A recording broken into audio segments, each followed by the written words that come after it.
उम्मीदवार को मंत्री पहले ही बना दिया है। तो ये बहुत उचित काम नहीं किया, मतलब बहुत ही अनुचित काम इन्होंने किया है, ये मैं कह सकता हूँ। हो सकता है कि इसके कारण भी हमें और अधिक वोट मिलेंगे, हम ज़्यादा कंफर्टेबल होंगे, मैं उम्मीद करता हूँ। ये बीजेपी के हाईकमान की दादागिरी है और बगैर प्रधानमंत्री जी के, गृह मंत्री जी के पत्ता नहीं हिलता है। इसका मतलब खाली नड्डा पे दोष नहीं जाता है। शंकराचार्य के मुंह से निकले, क्या मैं वहाँ बैठा बैठा ताली बजाऊं, मैं काय के ले जाऊँ वहाँ पर? तो हो क्या रहा देश के अंदर? राष्ट्रपति जी को बुला नहीं रहे हो, वो आदिवासी महिला है। कर्णपुर में हम जीतेंगे, पूरी उम्मीद है हम लोगों को। हालांकि इन्होंने जो जिस प्रकार से मंत्री बनाया उनको, ये मैं समझता हूँ किसी भी दृष्टिकोण से उचित नहीं कहा जा सकता।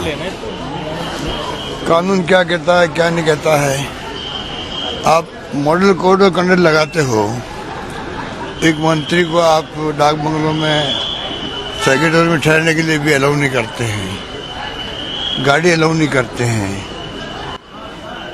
कोड ऑफ कंडक्ट लागू होते ही सब विड्रॉ हो जाता मंत्री से भी, और आप उस व्यक्ति को एक जो उम्मीदवार है वो सीधा मंत्री पद की शपथ दिलाते हो। ये नैतिकता की मैं समझता हूँ दृष्टिकोण उचित नहीं कहा जा सकता। पब्लिक का इम्प्रेस कर रहे हो कि आपके उम्मीदवार को मंत्री पहले ही बना दिया है, तो ये बहुत उचित काम नहीं किया, मतलब बहुत ही अनुचित काम इन्होंने किया है, ये मैं कह सकता हूँ। हो सकता है कि इसके कारण भी हमें और अधिक वोट मिलेंगे, हम ज़्यादा कंफर्टेबल होंगे, मैं उम्मीद करता हूँ। वैसे हमारी जो स्कीमें हैं, हमारी योजनाएं हैं, चुनाव तो हम लोग कामयाब नहीं हो पाए, कई कारण हो गए, ध्रुवीकरण कर दिए चुनाव को भी। मोदी जी ने, अमित शाह जी ने, 5 मुख्यमंत्रियों ने कन्हैया लाल को 5 लाख रुपए दिए, 50 लाख दे दिए यहाँ मुसलमान को।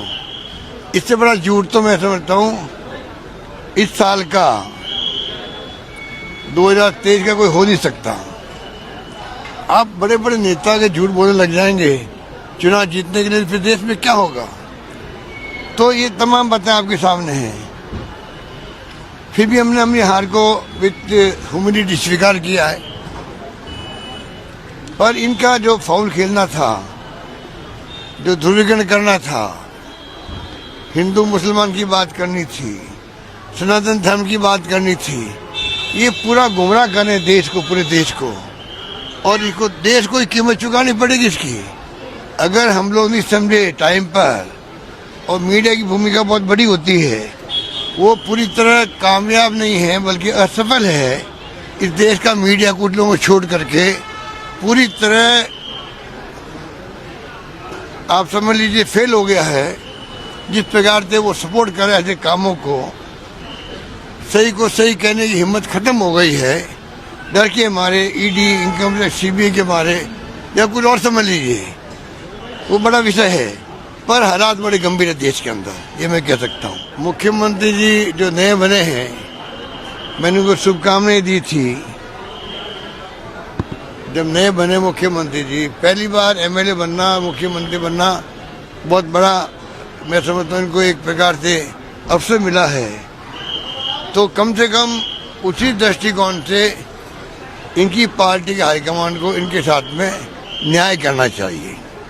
मुख्यमंत्री बना दिया एक बात है, पर जिस प्रकार से व्यवहार हो रहा है, हर चीज को आप रिमोट कंट्रोल से चला रहे हो। चीफ सेक्रेटरी हो, डीजी पुलिस का वीआरएस ले लिया, हो तो बहुत भले आदमी थे, उन्होंने ले लिया, वीआरएस ले लिया, वरना वो 8-9 महीने और रहते अब यहाँ पर। उनको वीआरएस ले लिया उन्होंने, मान लीजिए, और 15-20 दिन लगा दिए मंत्रिमंडल गठन के अंदर, लगा दिए। चलो कोई बात नहीं। अब आप बताइए, 7 दिन हो गए मेरे ख्याल से, लगभग 7 दिन हो गए हैं, पोर्टफोलियो नहीं मिल रहे हैं, ये तो मजाक होगी ना।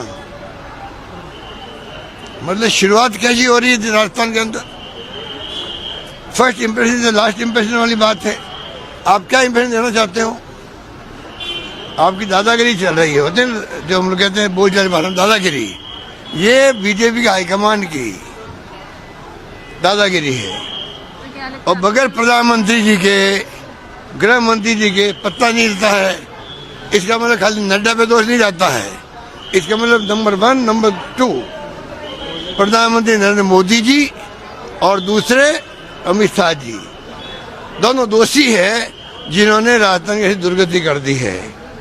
आज 3 तारीख को परिणाम आ गए थे,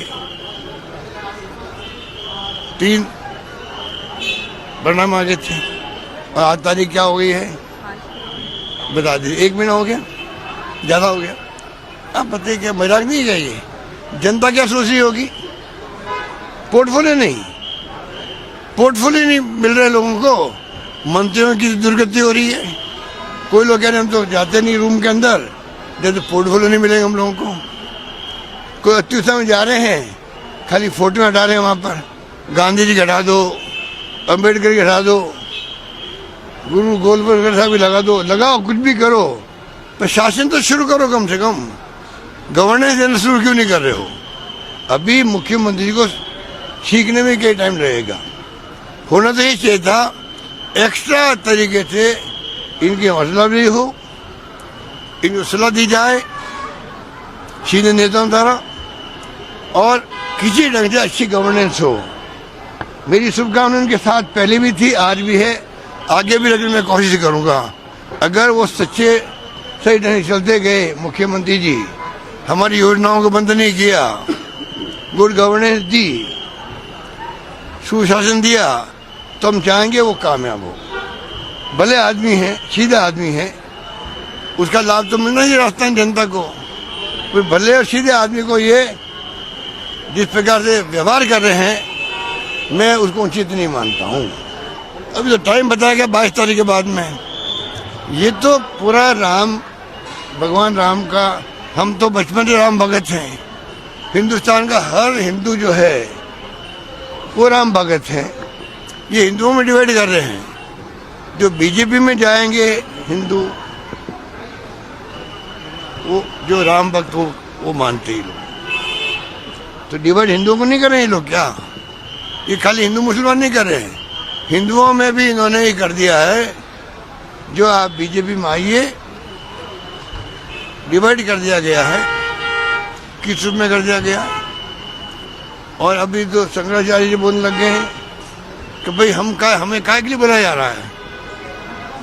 5% आप करेंगे, धार्मिक गुरु हम लोग हैं, तो क्या हम वहाँ बैठे बैठे ताली बजाएंगे?